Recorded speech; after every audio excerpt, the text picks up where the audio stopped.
Daha önce Olimpos'a yılbaşında çalmak için gelmiştim ama böyle bir Olimpos'ta vakit geçirme ilk. Olimpos'u çok sevdim. Antalya'yı da çok sevdim ama Olimpos... Aslında Antalya'yı daha çok sevmiş olabilirim ama Olimpos da çok güzel. Yani bir süre vakit geçirmek için çok iyi. Hatta geldiğimden beri herhalde en çok çalıştığım dönemdeyim yani. Yani böyle müzik prodüksiyonu anlamında. O yönden beni gerçekten çok iyi besledi. Çok eğlendim. Öncelikle ses sistemi harikaydı. Yani öyle bir ses sisteminde çalmak bir DJ için olabilecek en güzel şeylerden biri. İşte setup'ımız da büyürse bir ara. Daha profesyonel bir setup'la da orada çok daha keyifli olabilir ama yani bu keyifsiz olduğu anlamına gelmiyor. Çok iyiydi. Yani bayramı zaten gelenler bilir. Yani aslında hiç aklımda DJ'lik adına bir şey yoktu. Müzikle uğraşıyordum zaten, rap müzik yapıyordum. Sonra üniversiteye İstanbul'a geldiğimde ya ben de insan zamanla değiştiği için ben de değişmeye başladığım sıralarda 19-20'li yaşlarımda ilgimi çekmeye başladı birden elektronik müzik. Aslında şöyle elektronik müzik ve rap karışımı bazı parçalar keşfettim. Benim kırılma noktam orada başladı. Elektronik müzik adına doğru düzgün bir şey bilmezken house, techno nedir vesaire hiçbir şey doğru düzgün bilmezken böyle farklı house ritimleri üzerine rap müzikler keşfettim ve onlar benim bayağı dikkatimi çekmişti ve orada benim kırılma başladı ve orada kayboldum yani. İşte bu neymiş falan derken rap müzikten uzaklaşıp elektronik müziğin dünyasına doğru girmeye başlayınca işler benim için birdenbire değişti, zevklerim değişti. Sonra işte biraz araştırdım vesaire. Yani bir işi yapabileceğinizi hissedersiniz yani. Öyle oldu benim için. Yani ben dedim bu işi yaparım. Hani keyifle de yaparım dedim ve ondan sonra aldım kendime bir controller, bir bilgisayar. Öyle ilk kendi kendime çalmayı öğrendim. Sonra prodüksiyona biraz işte nasıl yapabilirim vesaire diye başladı. Zaten sonsuz bir dünya, kaybolup gidiyorsunuz orada zaten. Benim de öyle oldu yani. Şu an 8 yıl geçmiş baktığımda. Yani ne oldu, ne ara oldu hiçbir fikrim yok. Ama öyle. Ya bizim sürekli takıldığımız bir mekan vardı Kadıköy'de. Arkadaşlarımız falan da hep orada takılırdı işte çalardık da çalışırdık da bazen orada. Orada böyle tabletten çalarlardı. Tablette bir DJ uygulamasından işte popüler müzik çalardı. İşte bir gün oranın sahipleriyle falan da böyle arkadaş gibiydik. Bir gün gidip rica ettim hani dedim ben uğraşmaya başladım çalabilir miyim diye. İlk denemelerimi orada yaptım. G-House diye bir tarz üzerinden başlamıştım zaten rapçilikten geldiğim için. İşte beni ilk yakalayan parçalar onlardı böyle rap ve house karışımı.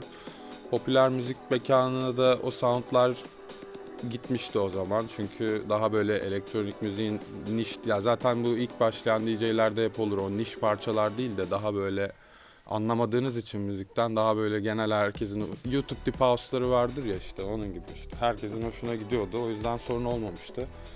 Tabii işler öğrendikçe değişti yani. İlk başladığımda G-House'la başladım. Ama hep böyle bir sound arayışım vardı yani belli bir alanda kalayım. Hani her şeyle uğraşmak değil de hoşuma giden neyse o aralığı bulup orada kalmak istiyordum zaten. Hedefim hep böyleydi. O zamanlar bir ev arkadaşım vardı. O afro müzik, afro melodik arası böyle daha afro ağırlıklı bir sound'u vardı. Ondan etkilenmiştim biraz. Bir ara o soundlara kaydım. Afro'ya kayınca işte melodik teknoya biraz girdim falan filan. Teknoyu dinliyordum ama çok böyle tekno çalayım gibi bir şeyim olmadı hiçbir zaman. Sonra işte bir şekilde böyle diskolara falan hani restoranlarda vesaire çalmaya başlayınca biraz diskolara girmeye başladım.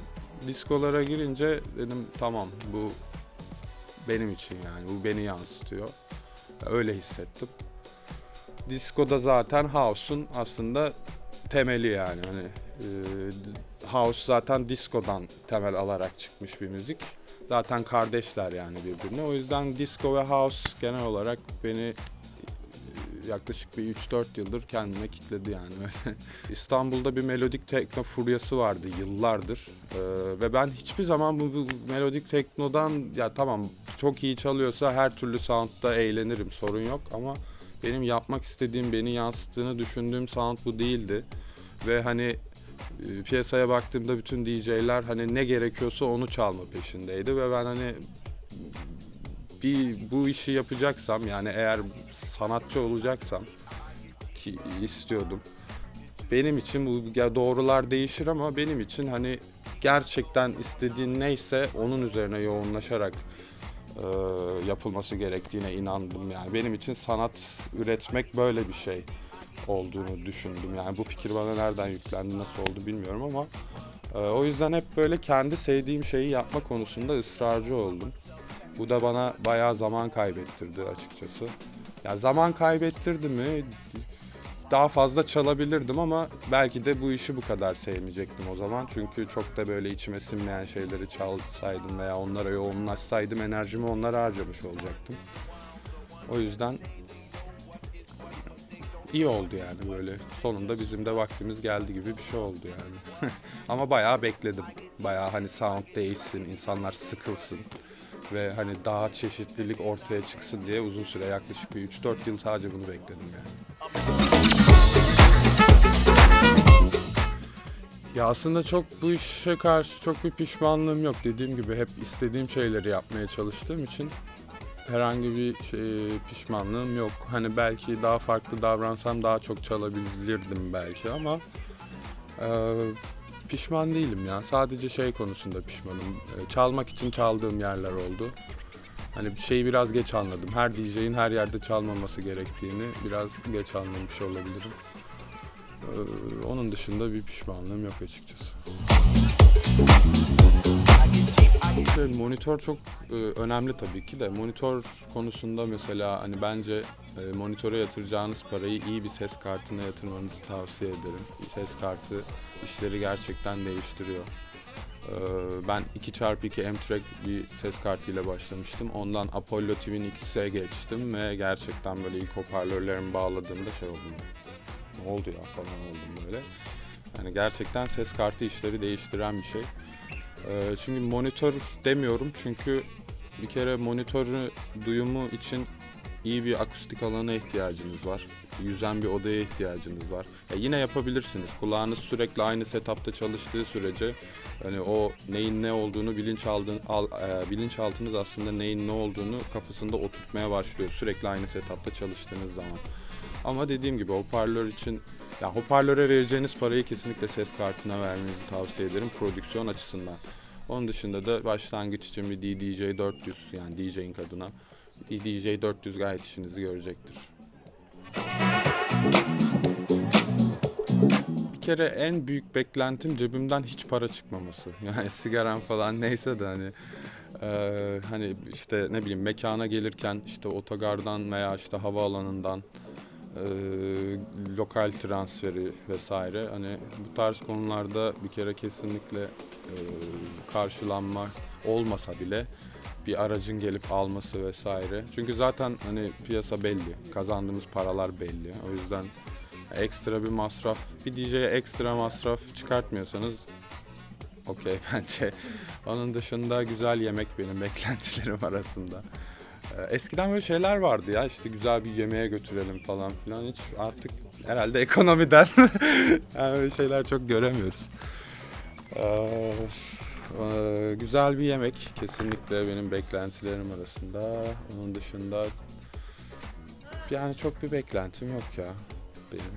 Setup, evet setup. Arkadaşlar lütfen artık küçük setuplarla çaldırmayın bize ya. Benim elim kocaman ve hani şımarıklık gibi algılanmasın. Gerçekten elim istemediğim her yere çarpıyor küçük setupta. Yani o yüzden. Bir de ben hareketli çalıyorum, dans ediyorum falan böyle sürekli. İşte kaç kere ya 8 yıllık DJ'im, şarkı durduruyorum yani küçük setup yüzünden. Elim Q'ya çarpıyor falan böyle. Lütfen büyük setup alın. Yani biliyorum pahalı ama lütfen alın ya.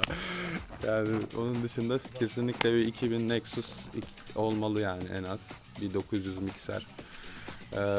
Misafirperverlik konusunda da dediğim gibi transfer ve yemek dışında çok bir beklentim yok benim. Zaten sahnemi yapıp dinlenip gidiyorum yani. Listemi neye göre hazırlıyorum? Yani mekanın vibe'ını bir kere böyle bir evde oturup gözlerimi kapatıp bir böyle orada bu şarkı nasıl gider diye düşünmeye çalışıyorum. Onun dışında hazır liste yaptığım çok nadirdir. Genelde bir havuz oluşturuyorum. İşte eğer enerji yüksek olursa çalabileceklerim, enerji daha düşük olursa çalabileceklerim şeklinde böyle ya da birkaç tarz şeklinde birkaç havuz oluşturup onlar arasından o anda seçkiler yapıyorum. Böyle bir 100-150 şarkıyı böyle bir oturup bir havuzda toplayıp o şekilde gidiyorum yani. Sosyal medya önemli arkadaşlar maalesef yani hatta birçok şeyin önüne geçmiş durumda. Neyse ki ben sadece kutu olmak isteyen bir DJ değilim. O yüzden altını doldurmaya çalışıyorum, parça yapmaya çalışıyorum ki zaten bu işe başlarken de istediğim şey kendi parçalarını rahatlıkla çalabilen, özgüvenle çalabilen, bunları setin arasında sevdiği şarkılarla karıştırabilen bir DJ olmaktı. O yolda da fena gitmiyor gibiyim. Şükür. 14 Mayıs'ta Feel It adlı bir teklim çıkacak Ghost in Town Records'tan. Güzel bir deep house vibe'ı olan bir house parça oldu. Saksofon sample'larını kesip biçip böyle yaptığım bir parça. İçinde Selen eşlik ediyor. Buradan çok selam ona. Sesi çok güzeldir. 14 Mayıs'ta çıkacak. Paylaşacağız bakalım. Onun dışında bir EP hazırlamayı planlıyorum. Disco House tarzında. İlk parça bitti sayılır. O bayağı iyi oldu. İçime çok sindi yani.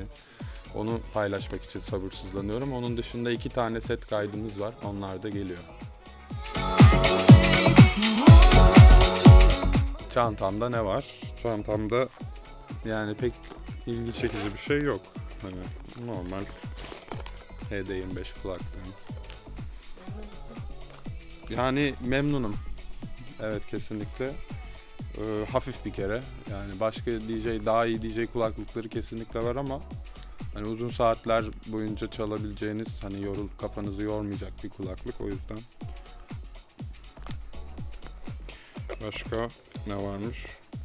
Tabii ki flash diskim. Bu arada kaybettim ya. Ben aslında çok flash disk kaybeden biri değildim ama işte geçenlerde nazar mı değdi, ne oldu, gitti, çok üzüldüm ya. Şeyim falan da, anahtarlığım falan vardı üstünde. Onlar falan gitti, onlara çok üzüldüm. Yoksa flash alınır yani, bilgisayarda da var zaten. Onun dışında Type-C'den normal USB'ye dönüştürücü hard diskimin, buraya koymuşum kaybolmasın diye. Oda anahtarım. 506 numara. Şey var. Müze kartım var.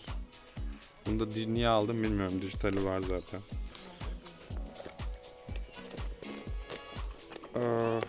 Bir de bakalım. 1, 2, 3, 4, 5, 6, 7 lirada bozuk param var.